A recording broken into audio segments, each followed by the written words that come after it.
Hi, everybody. Panelists, how are y'all doing today? Feeling good. Doing good. It's so good to be here with y'all. Thank you, thank you, thank you. Hey, Anessa. Well, we have a packed agenda, and let me just go ahead and just get into it because there's so many things that are happening. So, this, Mario, go do you want me ahead. to spotlight everyone? The speakers, Do you want me to spotlight? just the speakers. Yep. Thank you. Uh, so my first question that I'm going to have to everyone here who's on the panel. So I'll wait to Jesse get us all on. Hey, Tara. My first question that I have is, how do you perceive the current state of equity in the workplace, especially in light of recent shifts and changes in diversity initiatives? And I'm going to bring that first question to Tara. That's me. I adore you, my Detroit friend. Hey, everybody. My belonging badges, I want just to shout them out really quickly. Introverted, extrovert. I know it doesn't make any sense, but DeMario understands me, and I'm sure a few of you do as well. Capricorn, progressive. And, what I'm going to say is, I honestly believe we never defined what we were talking about when we said diversity, equity, and inclusion as a collective. So we are all walking around with these various definitions of what they mean. So it's unsurprising to me that we would come to this point where we would be removing a word that we didn't collectively define in the first place. I think that there was a real huge rush to kind of implement the ability to kind of put a Band-Aid on some things that have been festering for a really long time. And so I don't think that the people who were in charge even understood what equity was. I think most of us did. But when we talk about equity, we're really talking about systemic overhaul. We're talking about really leveling the playing field. I don't think that many powers that be were ready to do that. So it doesn't really surprise me that they're just like, never mind, we just really wanted diversity and we want to see a lot of you and want you to feel included, but we don't want you to have an equitable experience within the workplace. So I think that's where we are now. Do I think we're going to stay there? No, because many of us who are doing the work are continue going to do the work no matter what happens, but we can't get distracted. And so, we're just going to have to keep powering on when we talk about real meaningful change, which can't happen without equity. Mm. Spot on. Thank you, Tara. Anyone, panel open to the group.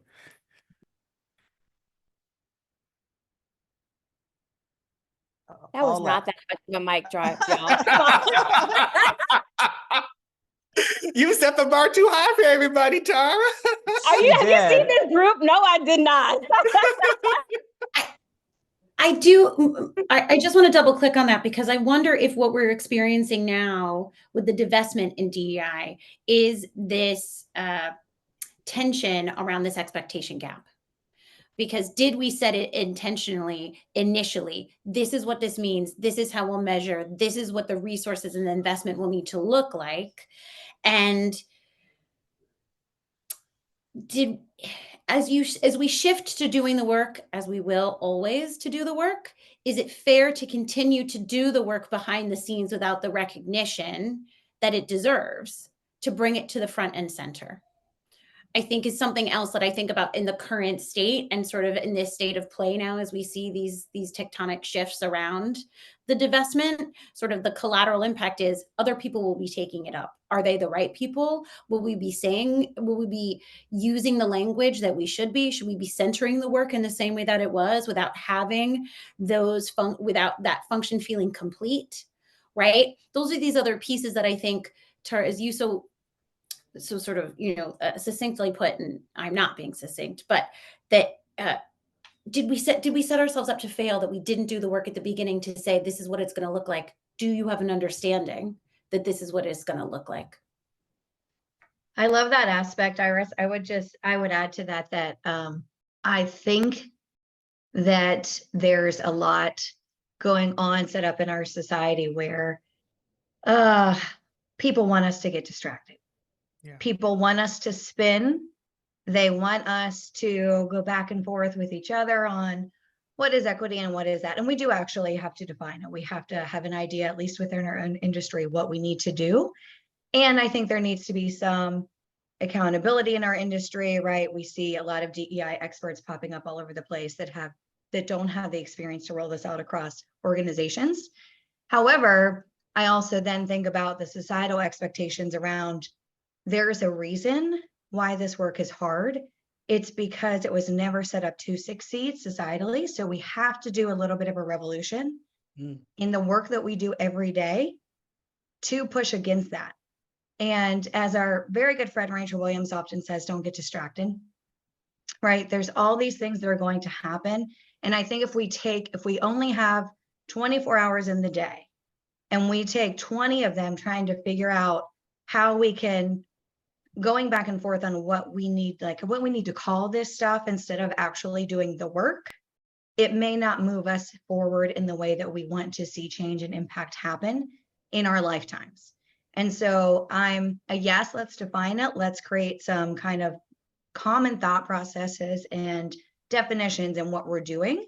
But then we also need to revolt a little bit because we are not set up to succeed, right? Those who look like me, those who look like, unless you're a white guy, like you're really not set up to succeed in this country. So I think that really, that's where I kind of have this dichotomy as well in my brain of like, don't get distracted. And yes, we need to define, but like, let's keep it moving as we're doing both of those things. Yeah. Who did we design it for? Who have we built this for? And where is we got to take it out by the root. We got to replant it something else potentially. Yeah. 100%. I just want to, after you go. Sir. Alex Arthur. I was just going to say, it ties into what Ines said. Well, the whole conversation is, I'm just concerned with the current state and the backlash that a lot of these conversations are going to start living in the shadows again, where it's taken so much time to remove them and take them out of those. So I think the removing of the E signified that some people wanted to just put the easy button on things, and there's nothing easy about this work. And so it's just going to continue to be more difficult, but it's going to be even harder if we can't talk about it, or if people don't feel comfortable talking about it. And people have thrown around the term psychological safety for so long, but I don't want it, we want it to be something real, not something that becomes performative in the workplace. So how do we prevent that from happening? And I get worried that when one CEO sees other companies doing things in a certain way, they just jump on the bandwagon, and it becomes that perpetual thing that just happens and everyone rides the same roller coaster. So that's my main concern right now. When people, even if people want to do something different and want to be trailblazers, then they look outside and just buck the herd a little bit. Mic drop. Thank you, Alex. Arthur, we're coming to you. Yeah, and I was just thinking, while you folks are talking, I was just thinking there's also kind of like an over-reliance on the business case for DEI right from the get-go. So, like when things go well, everything's well, right? Like, but when, there's like an economic downturn, or when there's like, other like socio-political things that like happening in our surrounding environment, things get changed very quickly. So I feel like one of the things is like really, how do we explain to people, right? Like, how do we get buy-in that go beyond business case?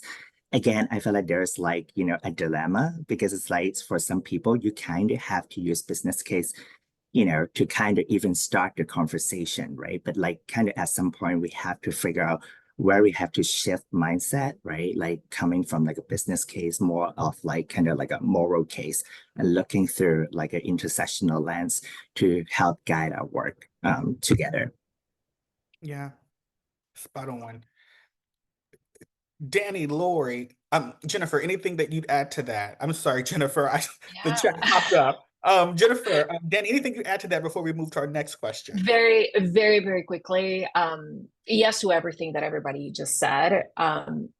In my opinion, dropping the E, especially by the largest organizations that we are familiar with, I don't agree that it was just, because they're not familiar with the concept. In my opinion, it was very intentional.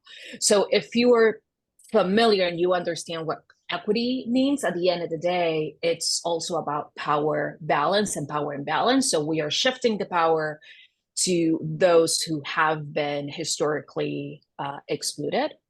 So it's been intentional. And as Anessa was saying, we cannot let ourselves like be distracted by that. Like maybe we don't really know what equity means. We know what equity means and companies know what that means. And the problem is when we are starting to embed equity and inclusion and accessibility into the systems that were not built for us, that's when power starts, like getting a little bit more balanced. And a lot of people don't necessarily like that. That's exactly kind of where I was going to, is like, I think there is a very real attack on DEI, and to me it's an attack on racial equity, it's an attack on LGBTQ plus equity. I would say specifically it's like an anti-Black, anti-trans attack, and people who are really motivated by hate. And that's a minority, but it's a really loud minority right now, and it's motivating a lot of this like movement away and just wanting to like, I don't want to deal with that, I don't want to touch that. And so I think we just need to like recognize what it is and recognize, that it's people losing privilege, losing power, being decentered when they've been historically centered as a default for their entire lives. And so people are sort of like freaking out and reacting to that. And again, I think they are the minority, but it's a very real attack. It's a very like loud noise that they're making. And so I think we just need to recognize that and also, again, not be distracted by that. +1 to that, Jennifer, and that sets us up great for our next question. And I really appreciate you just naturally segueing us into that. And to set some context, back in July 2024, SHRM CEO Johnny Taylor Jr. announced on LinkedIn that the organization would be removing equity from its DE&I framework moving forward. It would be removing equity from its inclusion and diversity framework going forward. He emphasized that this strategic decision was aimed at leading with inclusion as the catalyst for holistic change in the workplace and society. So my question to the group, and I'm going to start with you, Anessa, like, how do you interpret SHRM's decision to remove equity from its DE&I framework? And then the second part to that is, what are some of the broader implications for DE&I, especially as organizations work to balance these shifting priorities while maintaining fairness and inclusivity? Yeah, so I'll start with the SHRM piece and pulling the equity out. It's interesting. So I know there are people in the HR industry that still follow SHRM. However, I have not looked at them, paid any notice to them, thought they knew what the hell they were talking about for at least a decade. And so like there are a lot of us who are like, oh, that makes sense, SHRM. You've been this person all along. You have shown us who you are all along. I wasn't surprised. I know a lot of people are like, clutch my pearls, whatever. Like I was not surprised. This is who they are. This is who they've always been. They are a political lobbying organization. And where the money is, where the money comes in from, that is where they are going to go. Again, it goes back to the power and privilege and the societal structures. And so for me, I'm like, okay, good job, SHRM. At least now people who were unaware of who you are now know very well who you are. Yeah. And so for me, it's kind of like, okay, well, number one, not surprising. I'm glad they showed everyone else who they were. Downstream, I honestly don't know how much it's going to affect things because so many of us already knew what they were, right? Mm-hmm. So many of us already knew that they were behind the times. I remember when I first started in HR and I went to a SHRM conference, I walked out in the first session because I was one of probably half of the audience that were millennials, and they completely just demolished millennials in the session. And I was like, well, I'm not gonna like sit here and like be told how horrible I am. And so I just think they're out of touch. They've been out of touch. I think there is still this maybe group within our industry that's waking up to that. And I think we need to help some of those people. Maybe they've been heads down for so long in their organizations that they haven't been able to look up and look out. And I think we do need to handhold some of those people. But I think for most of us that have been paying attention, this tracks. Yeah, +1 to that. Thank you. Anything anyone else would add to that? Yeah, can I add something like really quick? like, yes to everything that Anessa just said. We also need to keep in mind that unfortunately SHRM still is, like a baseline for most HR jobs. So people are still going through them and getting certified. So if they're removing equity from what they are and what they believe in, the new HR professionals or the HR professionals that are looking to get certified, that's what they're going to learn, right? And again, equity belongs in every single policy and processes that we build. But on top of that, something else that we might not necessarily be talking about a lot is that SHRM actually has a lot of, I don't want to say power, but a lot of leeway when it comes to actually building and reshaping national policies and laws. And sometimes they actually sit in Congress. So again, if they're not embedding equity, if they're removing equity from who they are and what they're teaching, what's going to happen with the laws that we have in place and the laws that might come up in a couple of years? Yeah, that's my big concern is the kind of lobbying piece. I will say too, like I do think that there are still a lot of folks who I think the decision gives some folks permission to drop their commitment and their initiatives. And while a lot of the people who are dropping it, it's like it was performative anyways, we don't care. What I am concerned about is the people who are doing the work, kind of like just getting started, making some incremental progress, and then they see this big national organization that's known for like best practices, and they're like, okay, I guess we don't need to bother, we can just drop it. So I do think that there is some amount of like, again, just kind of giving permission and setting a standard of we don't need to center equity that does concern me. And I do think it is like less and less people following their lead and less being seen as kind of the authority and best practice. But yeah, I do think it will kind of give some people that okay to move away from it. Yeah, and I'm gonna come to you, Tara. If I can quickly, Jennifer, that's how it resonated with me as well. We have one of the largest organizations, most powerful organizations, who came out and made a statement like that. And no matter what, when SHRM speaks, people listen. And so when they came out and said that, to your point, I wonder what precedent is set for other organizations when they look at SHRM as a place for best practice sharing. Alex called this out. CEOs are looking at each other when they're trying to think about workplace culture, workplace engagement. And so if SHRM, the largest organization, says, hey, we're not focused on equity, it does give those who were already skeptical about this work, it gave them an out to say, you know what? SHRM isn't doing it, so we don't need to do it. So I share that concern with you. Yeah.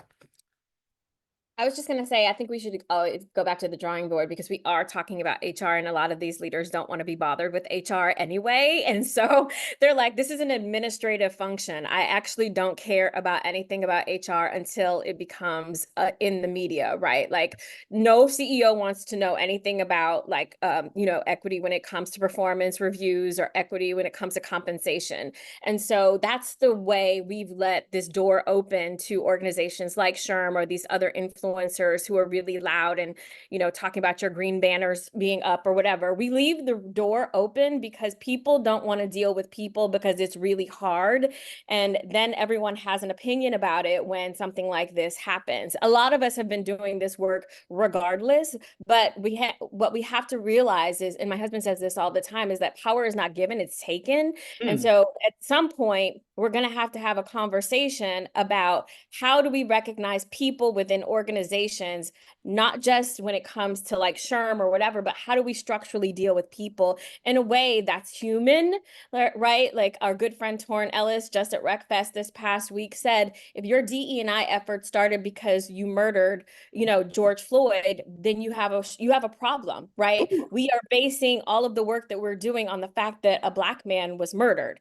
There are people who have been in DE&I work long before that. We just didn't pay attention to it, but we're all at home because of pandemic. The economy is shifting and we're all trying to do structural work in 2.5 seconds. And remind you, this was 2020, it's 2024. We're 4 years into this. We've had so much up and down. And people who are from, I think, the term I, discovered, and I'm gonna find the root of this person, but strategically undervalued communities, right? We're not unused to this. We are historically in this country, we have always, and people who've been coming to this country have been going through ups, downs, all of this situation. So the roller coaster of the rhetoric is not new. We do just need to focus on, the impact is going to be what it is, but how do we organize, bring community together, don't rely on capitalist structures who have lobbying capabilities within our political landscape to dictate how we treat people within our organization. This brings power back to the individual. So you could be a coordinator, a middle manager, or anything, and still embed equity in what you do every day, right? How do we talk about what that looks like? So don't wait for anybody. We still need to do the work. Strategically underrepresented. I love that. Thank you, Tara. Yes, Alex, go ahead. Can I jump in, because my panelists are giving me life on this topic right now. So a couple of things, like Anessa's right. Like, we got to remember though that like we are a group of progressive leaders, so we were ready, like, okay, SHRM who, SHRM what, but there are so many people out there who have been heads down, and this was a huge wake-up call for that. And so we can't like lose sight of that. And kind of going back to Danny's point, and Anessa just chiming in, I mean, SHRM is a powerful organization and money talks. So until it starts affecting their purse strings, we're not necessarily going to see a change. But what we can do, and I think many of us on here have already been doing, is highlight to people that there is choice and optionality out there. SHRM is not the only organization offering the kinds of things that they offer. And there are ones out there that provide way more real-time, equitable, not to overuse the term today, things. And so I think getting the word out that they have choice really matters right now. I love that. Thank you for that call out, Alex. That is so true. Like, there are other organizations who are still committed to this work, who are doing this work that we need to be highlighting and pointing out. Folks have options. If you didn't take anything from today, you have options. Thank you, Alex. I'm going to move us on to our next question, and because this is also good, and I'm going to come to Iris, Arthur, back to you, Tara, and to Jennifer. My question is, thinking about this from an employee engagement and inclusion lens, like, what are the most significant effects of reduced investment in diversity, equity, and inclusion initiatives on employee engagement and organizational culture? And then the follow-up to that is, how do these changes influence the overall climate within organizations, and what strategies can be employed to mitigate these negative effects?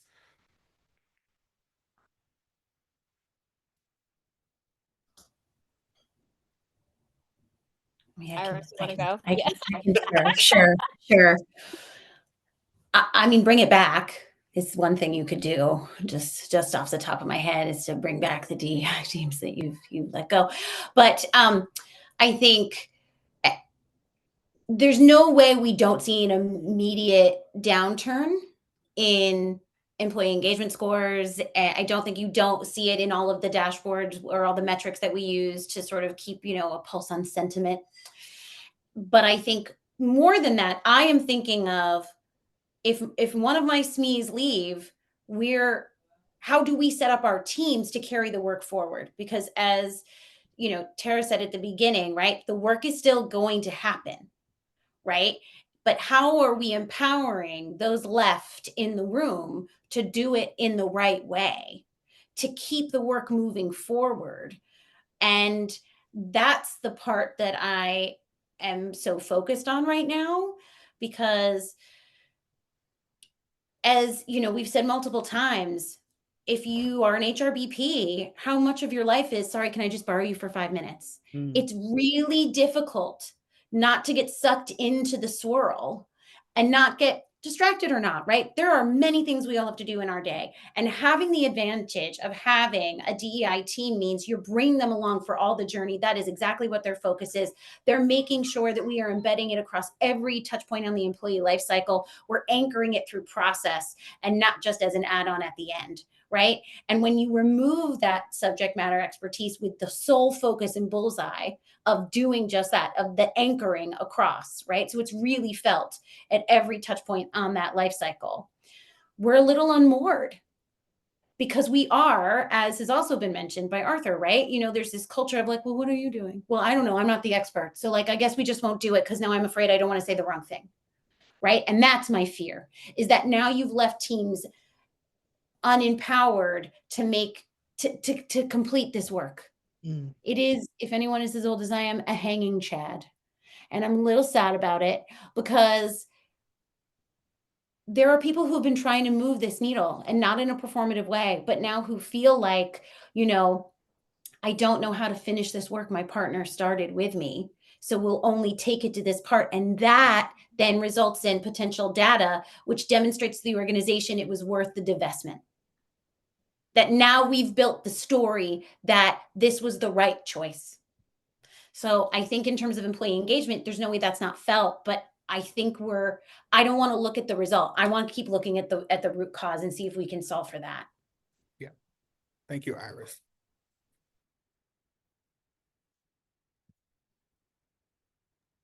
I could go. Here's the thing, is that we talk a lot about generational stereotypes, but and you know, there is some science to this, but I will tell you, people entering the workplace right now care more about all of these initiatives and how they can show up within the organization in general. So I just, you know, it's the F around and find out year for a lot of companies in general anyway. Like, okay, you don't want to do the work, that's cool, but many of them are preferring to actually either sit out finding a job and finding other means of supporting themselves. Like, we have to understand, like, we are changing a global economy in a way where people are deciding that they actually come first. I'm a first generation corporate worker. I talk about this a lot. My parents had no kind of way to show me how to navigate an office and how to do things. I actually was talking to my mom about it last night. Like, there's a lot that I had no idea about. And I think a lot of people who came into the workplace, even after me, they started to see us burn out, be 10 times better than whoever, whatever, you know what I mean? Like, all of these different things, and not seeing a ROI for ourselves. Like, we almost died during a pandemic. Like, what values do you have right now? The company was not necessarily going to save you. And, you know, my dad working on the line for 40 years at Ford, at the end of the day, like, Ford was going to decide what was best for Ford. You know what I'm saying? So like, at this point, the significant effects is that you might have another loss of, you know, of candidates, of customers. Like, customers, that's a big thing. Your candidates are your customers are your candidates. I say this all the time. They're paying attention to how you move and operate. Media allows us to see things real time. So you can't separate yourself. Jack Daniels, Harley Davidson, we're all going to come back to you and be like, do I want a motorcycle from people who don't care about me? No. You know how many Black women I know who have motorcycles, like in Detroit alone? Are you kidding me? They're not going to buy your motorcycle now. So you're talking about poor decision making at the end of the day. Is your business strong enough to stay homogenous? Cool. Move like you want to move. Is it not? Okay, then we have some other conversations to have. Oh, John, we didn't We're unleash. done talking. It's over. Thank you so much. I don't know that there's anything. Okay. My coffee kicked in. That was my mic drop. This is mic drop.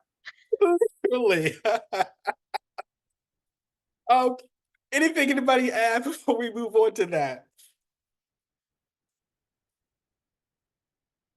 All right. Tara, you're right. I mean, like you said, you ain't calling nobody out, but we see you, you know. I want to come back to Danny, Anessa, Iris, and Alex. And I'm going to start with Danny on this question. We've been through a lot in 2024. There's been a lot happening in the macroeconomics. I mean, really, it's just been 2023, 2024. We can't breathe, to be completely honest with you. There's so much happening all the time. My nervous system can't take it anymore. I don't know about y'all, but I need something that's easy right now. My question is, like, what responsibilities do organizational leaders have in champion equity within their own organizations in light of like what's happening all around us? And then the second piece to that is, how might this upcoming political season impact conversations and actions related to equity in the workplace? Y'all, that's a really hot one right now. It is a really hot one. So very quickly, I'm going to say, of course, leaders have 100% responsibility on anything related to equity, because of course we know that if it comes to like from the top, it's going to trickle down. And of course we know what happens when leaders are not thinking about equity or inclusion or accessibility. With that said, and I do want to make this very clear, because this is a conversation that happens all the time, especially in our space. We hear HR professionals say a lot, that is not my responsibility, that's the leader. And the leader goes back and says, that's not my responsibility, that's HR. And when something is everybody's responsibility, it is no one's responsibility. So we need to keep that very, very clear, and we need to keep that in mind, especially as HR professionals, because again, leaders look up into the work that we do.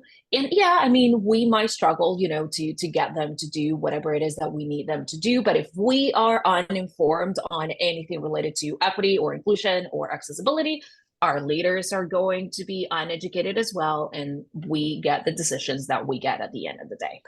With that said, about the political climate right now, the one thing that I'm going to say that this also seems to, you know, like not like get into many peeps' minds is, for many of us, our identities are political, right? So we cannot not speak about policy and politics.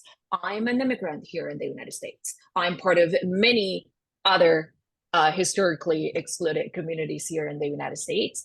And even if I do or do not voice my political standpoint openly, as HR professionals, we need to understand that for many of our employees or the talent that we are trying to hire, politics is identity and identity is politics. And we are talking obviously about immigrants, Black people, the LGBTQ community, brown folks. Again, now the attack on immigrants, it's all over the place. It's become a trend on TikTok and people are doing dances, which, you know, is fine because it raises awareness, but what is even happening, right? And the conversation goes back to what I was just saying a couple of seconds ago. Many HR professionals believe that that's not their responsibility, so they're not going to talk about it. They're not going to put a process or a policy out there. And that is not the case. So I'm just going to leave it there. I appreciate that. Yeah. Like, Tara, you certainly passed the mic over to Danny. Yes, mic drops. Oh my gosh. Well, you know, I'm going to add to that, Danny, if that's okay, Demario. Oh my gosh, I love it. This is not the first time Danny and I have been on a panel together. we like to, okay, and yes. Yes.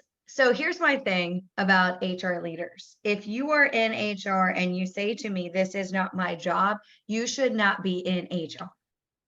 Please go ahead and resign tomorrow, because you need to push. You need to not be afraid to have hard conversations. You need to tell leaders no. You need to say, this is our job and your job. I'm going to lead the way, but I need you to put your money where your mouth is. I need you to do stuff. If you are not standing up and speaking out as an HR person almost every single freaking day, get out of the industry, because what you are also doing is making our jobs harder. Now, if you are in a spot where you feel like you have pushed and pushed and pushed, and it is pushing that boulder up a hill and you're not getting anywhere, if you can, leave. Go to a place that you can find some you can do that with. We have to push, because let me tell you, to Tara's point earlier, to Danny's point, these CEOs aren't doing it on their own. Tell me a CEO that you know that actively comes to you and says, I want you to do more. I've never had that, and I've worked with 128 companies. So I'm telling you, you have to push, and it is on you to push. And if you are not pushing, and yes, it's exhausting, you can take a day off and keep it moving, because if you don't push, here's the way I think about it. If I take a day off of pushing, that's fine. If I take a week off of pushing, okay. If I take a month off of pushing, how many lives are being impacted because I didn't push? This isn't just a one person thing. We are having downstream effects. These are people's lives. It's their livelihood. This is part of what is on our shoulders. This is the accountability mechanism. This is what we have to do.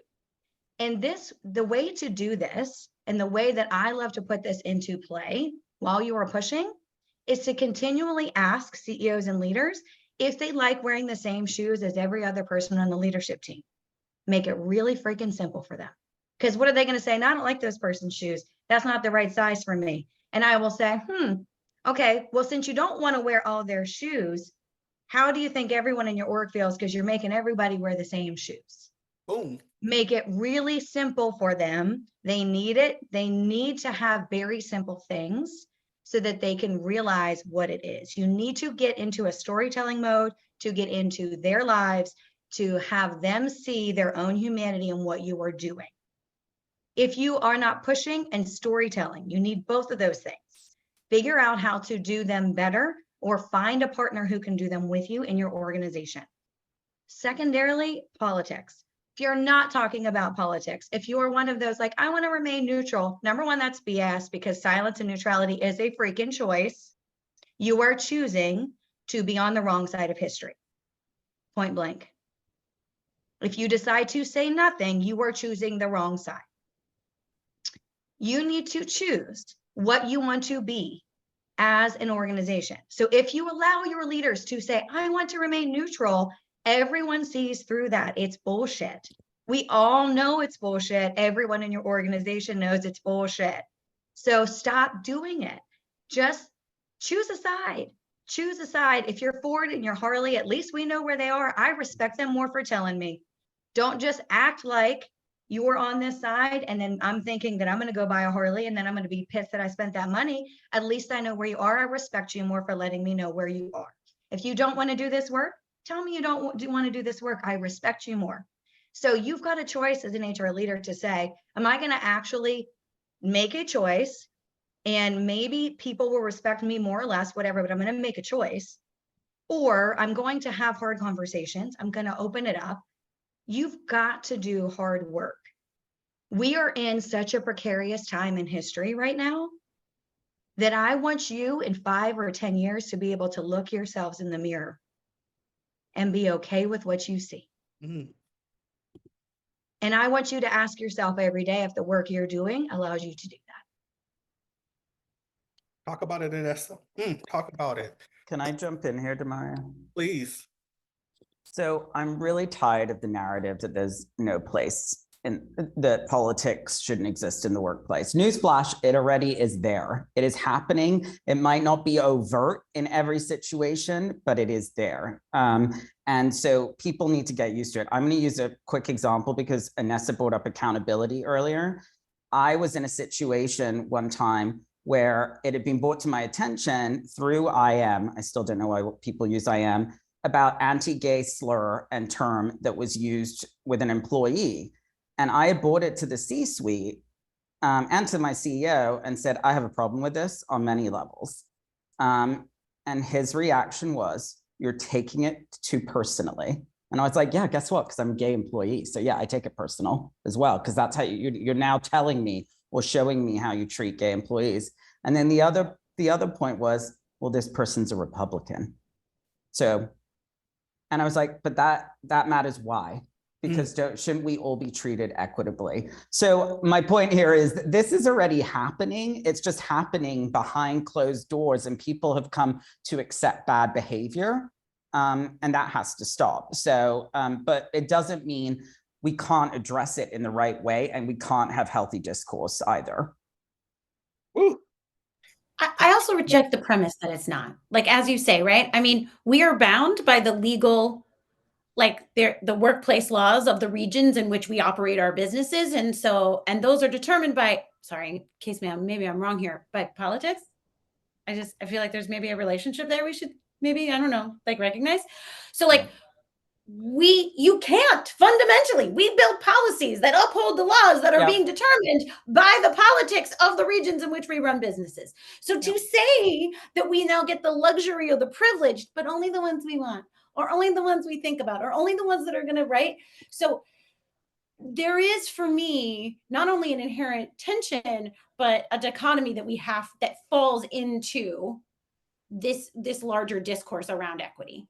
Right? You can't have it both ways. We don't operate our businesses outside of the political landscapes in which we operate them, the geographic landscapes of which we physically operate businesses. And to make the distinction over here or over here is a luxury I think is no longer sustainable, is the other sort of piece there. Oh, all right, Iris. I love that. I mean, y'all are really spitting some gems. I'm taking a lot of notes, a lot of notes. I got one more question for y'all before I just turn it over to our attendees to ask some questions. And Arthur, I'm going to come to you first with this question, my last question that I have for you all. So one of our values is putting learning into action. And so that's how I'm going to wrap this question. So what actions can organizations begin to take to continue advancing equity in the face of reduced budgets and support right now? And then the second piece of that, like, do you have any best practices or success stories from your own experience that can highlight some of the things that you're sharing here? Before I start, I just want to give a big shout out to Anissa. When you talk about storytelling, I think it's a really powerful tool that people tend to overlook, right? Because it's like we tend to consider ourselves very logical being. We think with our brain, but that's not really the case. We feel with our brain, we feel with our heart, right? This is exactly why I mentioned earlier, like we have to move away from the business case of DEI and start really like helping people to see the moral side of it. So one of the things, if there's like a budget cut and whatnot, I think it's important to reprioritize goals based on like resources, urgency, and complexity. Like personally, I tend to focus on something that are more high impact, like you with little resources, but you can maximize the results. That serves two purposes, right? Is one, when you're in a resource limit environment, you definitely want to get shit done. So you don't really have a whole lot of options. You just have to be creative. And second, leaders love numbers, right? Like as long as you give them something, just a little bit something, right? Like with some data and whatnot, it's more likely they're going to support you along the way. And then the other thing that I think about is that really have an honest conversation with the leadership team and key stakeholders about what kind of trade-offs they are willing to make, right? Really lay them out for them. Like, don't just like throw a question, hey, what are the trade-offs you want to make? Like, and then they will just all look at you like, what are you talking about? Like, really list them all out, right? Like, if you do this, you get this. If you don't do this, you get that, right? And like, what are some of the priorities, strategic priorities that we can like just reshuffle or reprioritize? I think that's really important. And the other thing is that I've been kind of doing is that because people tend to spend more time with their teams rather than the entire organization per se. And when we look at DEI, every DEI initiatives from the organizational perspectives, it's really hard to hold people accountable. And as we all know, like any culture change, system change really heavily rely on like middle managers to move the needles. So part of me, doing DEI work is really about decentralizing DEI. Instead of everything coming from top down, really develop people in the middle. Have a chat, right? Have continuous conversation with different team leaders, different department heads, help them set up some like internal, right, or team specific like DI goals, metrics, and really follow up with them, right? Like guide them through, what we can do better, right? Like just to give them like some support and guidance. And then there are also many ways, you can do, DEI in, with limited budget. Of course, we all want money, right? The more, the better, right? Like if you have more money, you have more control, there are more things you can try out. But sometimes, we don't always get what we want. And as we all know, DEI is always first on the chopping block when there's like, economic downturn and whatnot. So I think some of the things that we can continue to build on is, for example, as simple as like from the interview process, right? How can we make it more inclusive, equitable, accessible? One of the things that I love to do is just give out, interview questions ahead of time. Right, that actually help with a lot of different people. It helps with people whose first language is not English. It's help people who actually need more time to really think, right? Like some people are just not really good with like on-the-spot responses, right? Give people time to prepare ahead of time. And it's also definitely benefit for, certain neurodivergent folks, right? Like those with like, those who are autistic or like who are ADHD, right? These are helpful, right? So I think these are the minor change like that we can implement or even just like performance review, right? Like do a regular audit, standardize the performance review questions, use role benchmarking. There are a lot of things that we already know how to do. And we know those are definitely helpful in like, making an organization more inclusive and equitable. But a lot of the time, go back to Alex and Lisa and everyone talked about is accountability, right?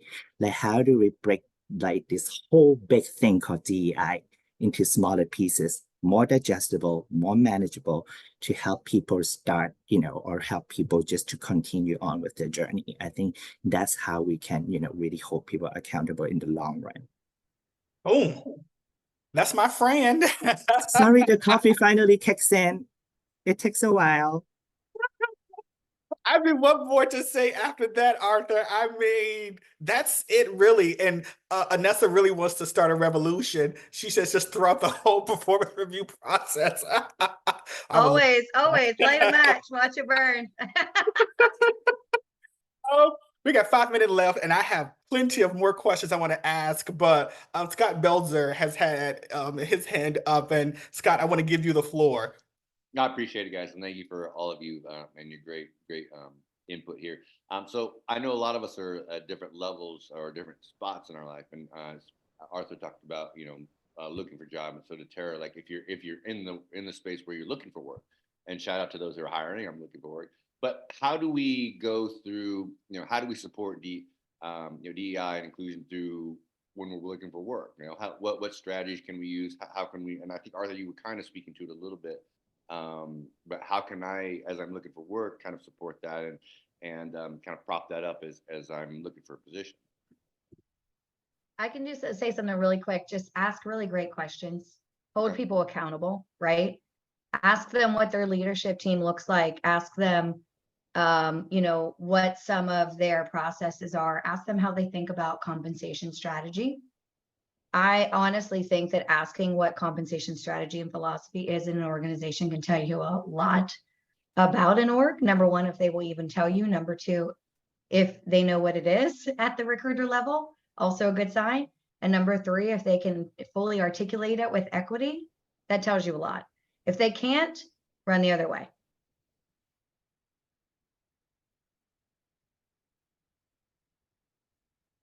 Boom. Thank you, Anessa. Any other questions for our panelists before we wrap up today? But I also want to add to that, honestly, if you can share your experience with other people, I think we need to start talking about companies in a very constructive way, because there are a lot of people who are going into companies thinking that they, the company's reputation is actually what it is. And the more we talk about the experience we're actually having with interviews, with all of that, like if you have a sucky interview and you feel like there was some kind of, some issue with, how you were perceived in a biased way, I think sharing that experience also helps other job seekers, because we have to hold these companies accountable, and they don't care about anything until they see like a Glassdoor review or something like that, and then all hands on deck, right? But if we start normalizing how we're having conversations, and obviously Reddit is full of all of these different things. I'm on Reddit, I see the recruiting hell, all of those different things, but we want to be able to hold people accountable. So the more you talk about your experience, I think that better as well. Yeah, thank you for that, guys. I appreciate it. And I'll cancel my interview with Harley David. Wow. This was keep it and hold them accountable, right? Like keep it and just be like, so the tea is this. Would you like a sip? Right? Exactly. I've got an interview with Harley David, but I will do if I ever get one. Thank you. Thank you so much, Scott, for that question. Listen, y'all, we're coming up against time. Can we all come off mute and give a big round of applause to our panelists today? Please, if you can't come off mute, please do a reaction. Let's give them a big round of applause. Thank you, thank you, thank you. Oh my goodness. I don't know about y'all, but I feel encouraged, edified. Oftentimes when we approach this conversation, it can seem tense and dense. And our panelists here, I think they really catalyzed us to continue doing this work. I know someone mentioned in the chat, we should have a separate conversation around like politics in the workplace before November. I think we should bring that back. Listen, if you haven't joined our community, please do Culture First Community. Just go to cultureamp.com/community. Listen, we're going to send out a follow-up email with all of their contact information and connect with them on LinkedIn. They also have some upcoming exciting things coming up. We'll share that in a follow-up email. But listen, y'all, thank you so much for coming here today. Before I let us wrap, we want to do a quick clap out. So I'm going to ask everyone if you can come off mute. I'm going to count to 1, 2, 3. And after I say 3, then we're going to clap out and I'm going to wrap up this Zoom call. All righty.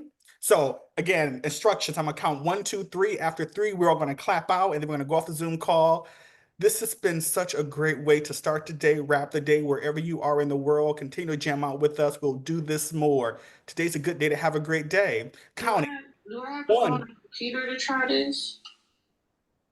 1, 2, 3. Bye, everybody.